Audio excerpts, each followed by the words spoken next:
I truly believe had the team perished that night, the franchise probably would have folded, that they wouldn't have existed anymore, which means there would never have been a Los Angeles Lakers. Up and over the greatest defensive player in the game, Bill Russell, a dunk shot. Before Elgin soared for 71 and the franchise went west, before Wilt dipped and the captain hooked, before Dr. Buss conjured magic and Kobe spun gold, the Lakers were nearly wiped out in a cornfield plane crash.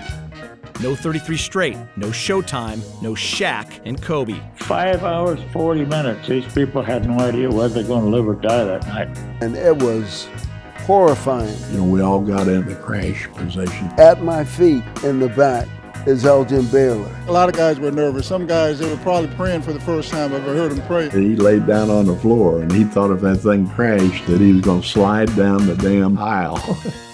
Harold Gifford is an American hero. This is the story of the man who saved the Lakers. In 1959, I flew practically the whole season with the Lakers. And was the Lakers' first-round draft choice in 1959. The 59 team in Minneapolis was a good ball club. Not a great ball club, but it was a good ball club. The Russians and the Americans raced for the moon. The Dodgers won their first title in their new home out west. Eisenhower was finishing up his tour back east. And as 1959 rolled into 1960, the once proud Minneapolis Lakers were sinking in the standings of a struggling NBA. NBA was nothing. NBA was a struggling, wannabe professional league. Only 8 teams, 96 players, no full-time trainers. We had to tape each other's ankles on the road. Playing in Minneapolis was a lot different than playing in Los Angeles. Minneapolis, you had to fight the winners. And you were somewhat isolated with friends. The true friends you had were the other players' wives. And when the guys would go on the road, which were longer trips then because they were traveling by bus and train and so on, we'd all get together. These guys were just like good buddies.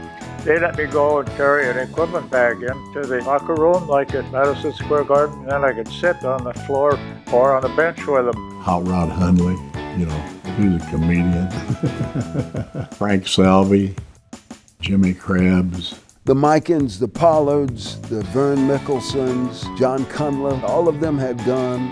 Baylor had had his rookie season where he was Rookie of the Year. I'm going to say this, I'm going to tick a lot of people off. But you can say Michael Jordan, you can say Dr. J, you can throw in anybody that you want. Pound for pound, at 6'5", Elgin Baylor is the greatest player ever to play basketball. I used to love to see Elgin. He had a kind of a habit. He'd go dribbling down the sidelines, like going down the right sideline. And just before he'd do that big hook shot, he'd kind of turn his head. And the guys kidded him. They played cards all the time on these long flights, so they accused Elgin of getting that tick from looking at the hand next to him, cheating in cards. The coach was then Jim Pollard, high leaping forward from the old Laker team that had won 5 NBA championships in the early and mid-50s. Back then, I look at the way it is today. We started out buses, trains, to charter planes, and it's a whole different ball game. To say that we had our own plane, it was a World War II DC-3.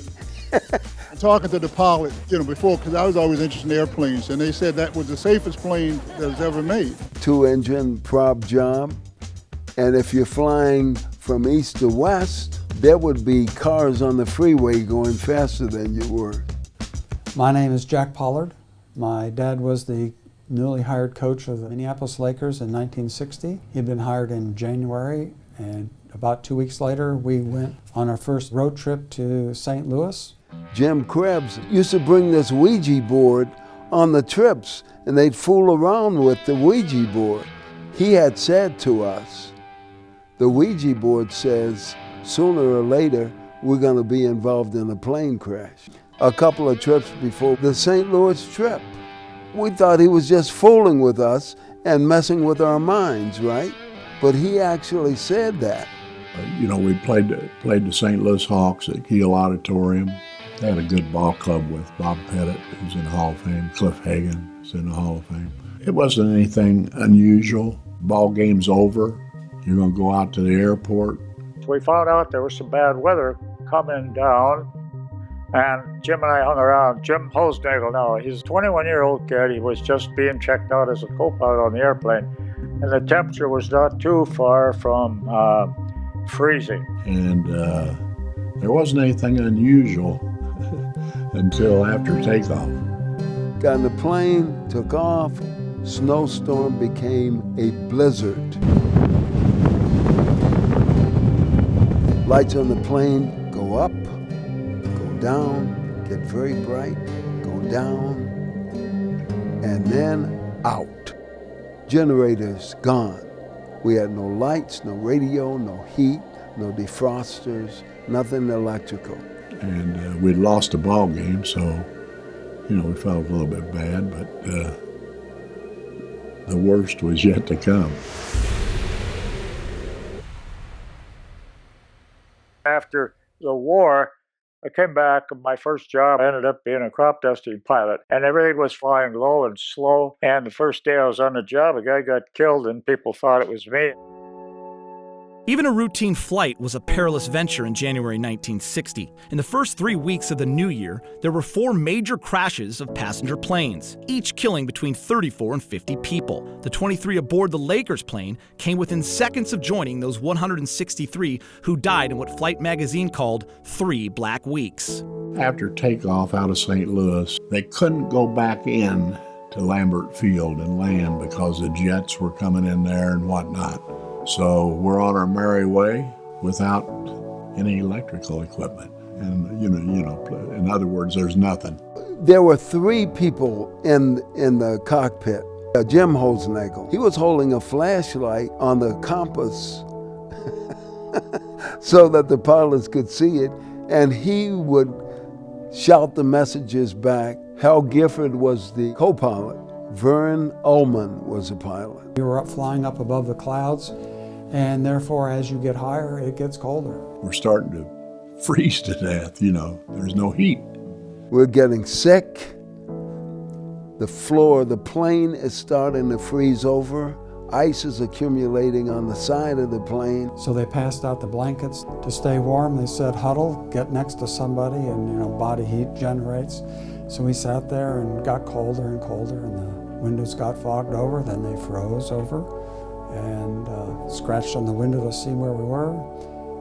Lots of stars in the sky above the clouds. But the thing that I started being concerned with as the plane went on, I had Nancy, our daughter Terry, and our son Bobby back in Minneapolis. And I started thinking, what are they going to do if things didn't turn out right?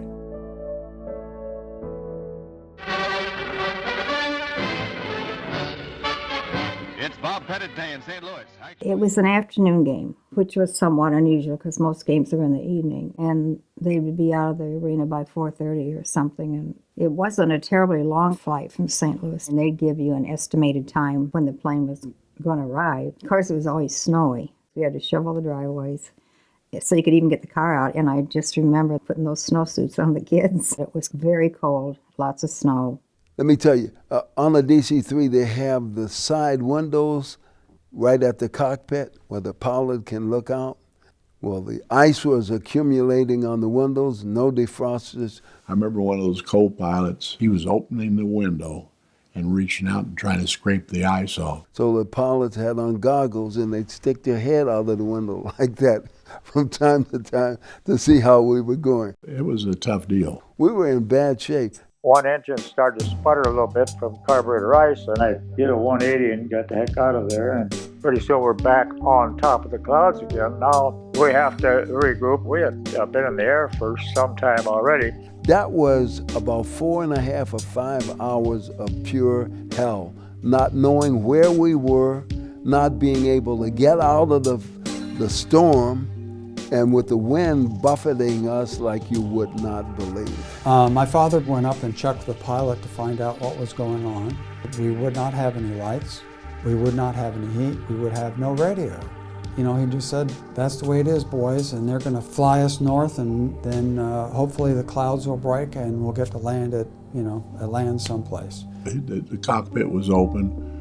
Those guys were so busy flying, trying to fly this plane but you could hear them talk. These are guys that had flown during World War II. You knew you were in trouble because there was concern in their voice. And you get nervous, so your breathing is constricted because you're going up and down higher, trying to get out of the forces of a storm. Legs are twitching involuntarily from the cold and the fear. And you're sitting there, and there's nothing you can do. You're in that tube, bouncing around like a beach ball at a baseball game. Your whole livelihood, your family, and everything. Just think, if we had not made it, the whole history of the NBA could have been turned around. At the projected time, that within maybe 15 or 20, 30 minutes that we expected the plane, I got the snowsuits on the kids and got the car warmed up and drove out to the airport. And they said, the game, it took them longer to get out of the dressing room, and it was going to be at least another hour or an hour and a half before they arrived. So I went back home, the kids out of the car, took the snowsuits off, went back out when I was told to. Plan B, what do? We have to maybe go west and try to get around the storm. And after some time, that didn't work out. And talked the captain into making a descent. He wanted to keep on going, hoping we'd find better weather. But, common sense, that the fuel clock is ticking. And if we were to lose power in the clouds, you're done. Your mind is just going 1,000 miles an hour as you're trying to piece together what's happening to you. And you can't because you don't have the pieces. We're approaching 600 feet, and right then, I started seeing some lights on the ground. Things were kind of rough and up in the air. Conversations are going on between me and Slick. We sat together, two players, those kind of seats. Well, we're seeing barns and silos, and we hit a blacktop road, which would end up being Highway 71. He says, don't worry about it, Tommy, we'll get through this. And he was really reassuring. And at the time, I wasn't fighting anything else. I just felt that we were going to land safely someplace. I don't think we felt how bad it was. And pretty soon, I saw a lighted Ham's beer sign. So that told me we had to be close to Minnesota. I had a son who had just been born that previous October, and everything. So you're thinking, what's going to happen to them? Flying in a snowstorm 100 and some feet above the ground at 1 o'clock in the morning. I could no longer see the road. So, we covered up and we knew we were in bad trouble. If your life starts to go right in front of your face and you're looking all of that stuff, and all of a sudden you snapped out of that reverie because that wind has jerked you around or dropped you 500 feet. Treacherous. This is the first time I ever said this. I actually got sick and threw up in the aisles. I said to the captain, I said, I just lost it, have you got it? And he said, I've got it. He didn't have the road, he had the control column. And Jim said, you're losing altitude. I looked out this window, and there was a grove of trees right in my face. I mean, it was coming at me fast.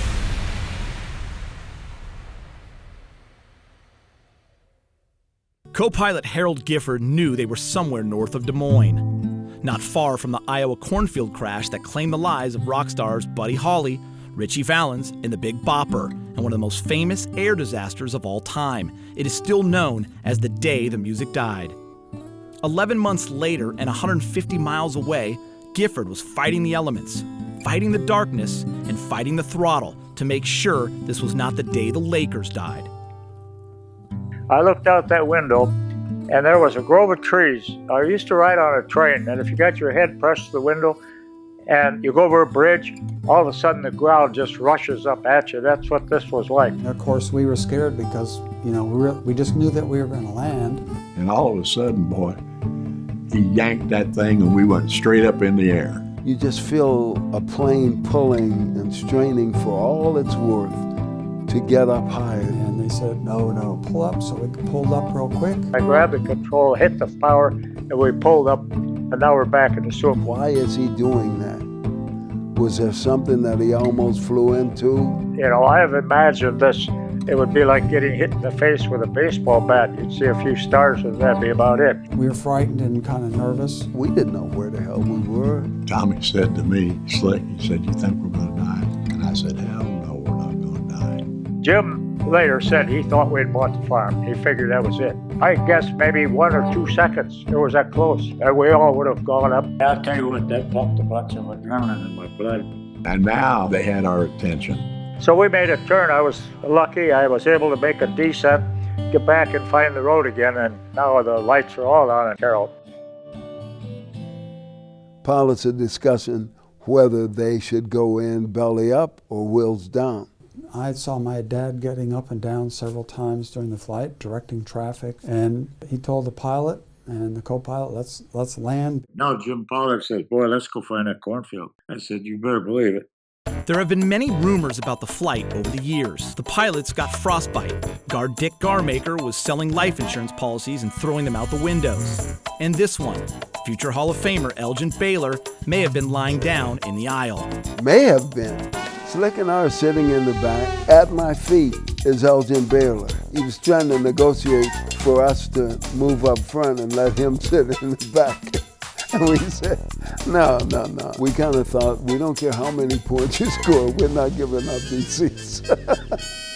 So Elgin decided he was going to stay in the back too. He laid down on the floor. He was spread eagle on the floor, ice beneath his belly. And he thought if that thing crashed that he was going to slide down the damn aisle. And that's the way he landed. I really, believe it or not, I was not afraid. I just felt that, somehow we were going to make it safely. Said my prayers and, that was it.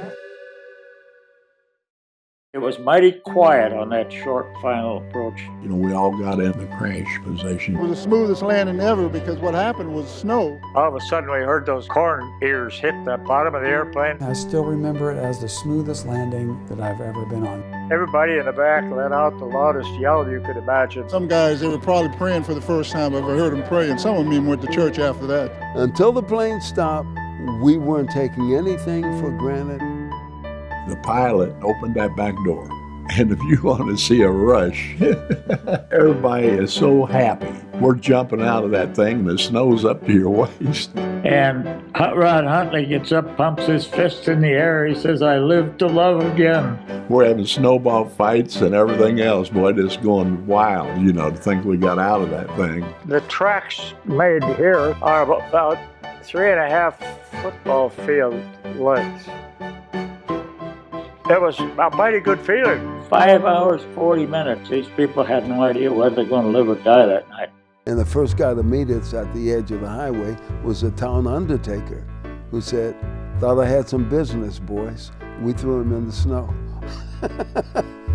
Some rode in ambulances, some rode in the hearse, some rode in this, that, the other thing. And we went into town. And I remember we stayed at the Burke Motor Inn. We had a big center by the name of Larry Faust, and they had a little bar, a little circular bar. It was locked. Larry grabbed hold of that lock on there and twisted that thing right off. And Larry used to nip a bit, after the games, and he'd always get a little bit tipsy and call his wife. And he called his wife that night from the telephone booth and said, "We just crash landed in an Iowa cornfield." And she hung up on him and told him to call back when he was sober. And then shortly after that, I got the call from Bob, and then I just lost it. It was pretty traumatic. A good landing is when people walk away from it. A great landing is when the airplane is reusable. When we went by in the bus in the morning, there she was, sitting out in the middle of that cornfield. But Short had made arrangements with whoever owned that property. They came in there with a bulldozer and built a runway out of there. And they flew that daggone plane out of that cornfield.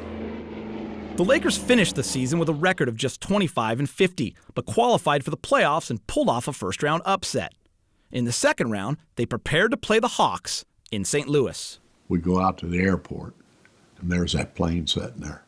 And I don't know how many guys said, hey, we're not getting on that thing. Yeah, there were people saying a lot of things, including the wives, that we're going home to mama if you get back on that plane. I just remember being a little disappointed that the ownership would ask those fellas to get back on that plane, because who knows how it was fixed.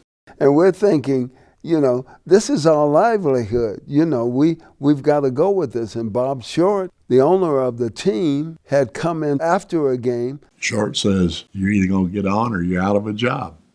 So we flew that thing. And that didn't go well with the wives. Not at all. Just to ask them to fly the same plane again, I just couldn't understand that, you know. And about a month later, we got back on that same plane and flew 16 hours from Minneapolis to Los Angeles to see if there was a real possibility of Los Angeles having a professional basketball team. 50 years after the landing, Harold Gifford and Tommy Hawkins took part in a celebration in Carroll, Iowa, along with Lakers president Jeannie Buss. They brought in a DC-3, I think is what the plane was, and we got on this plane, and it was chilling for me. I can't imagine what Tommy felt like. My favorite spot on the map, even today, is Carroll, Iowa. I got on my knees and kissed the ground because I said, this is hallowed ground. This is just a wonderful place. And you think about what would have happened if. When you think about the Lakers in LA and you think about Elgin Baylor, who's one of the top 50 all-time NBA players, he never would have worn a Laker uniform. I'm very humble about it all, and I certainly like to thank you for the many wonderful years I've been with the Lakers, and I just don't know what else to say, but thank you very much. Then you put the human element into it and the bravery of these pilots to land in the middle of the night in a cornfield in snow. You know, that's heroic enough. So if you just kind of add all these things to it, it's a fascinating story. I think about the Captain Sullenberger, who landed the plane safely on the Hudson River, and what a hero he was. And Harold Gifford is an American hero, and I'm proud to call him my friend. I've often thought of how close I came and how lucky I have been these past 54 years to have some of the best years of my life. And I'm sure the others that were on board realized that too, that they came so very close.